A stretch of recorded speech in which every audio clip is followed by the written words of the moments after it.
চলো বন্ধু, থিয়েটারে যাই আজকে, ছবি দেখে আসি। আমার প্রিয় নায়কের ছবি চলতেছে।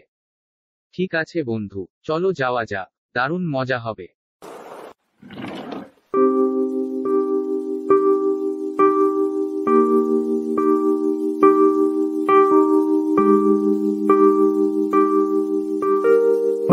ওই তো চায়ের দোকান, চলো বন্ধু, সিগারেট খাওয়া যাক। কি বলো, এটা ঠিক না, সিগারেট খাওয়া ভালো না।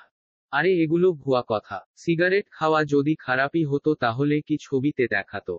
নায়ককে দেখছো কি সুন্দর স্টাইল করে সিগারেট খায়, অনেক স্মার্ট লাগে দেখতে, আমাদেরকেও স্মার্ট লাগবে, চলো খাই।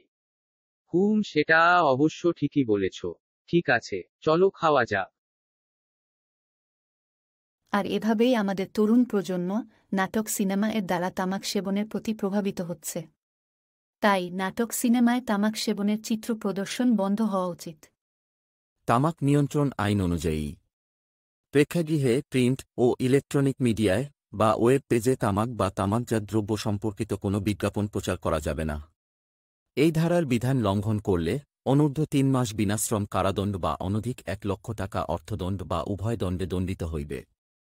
পুনঃ পুনঃ একই অপরাধ সংঘটন করলে তিনি পর্যায়ক্রমিকভাবে উক্ত দণ্ডের দ্বিগুণ হারে দণ্ডনীয় হবেন।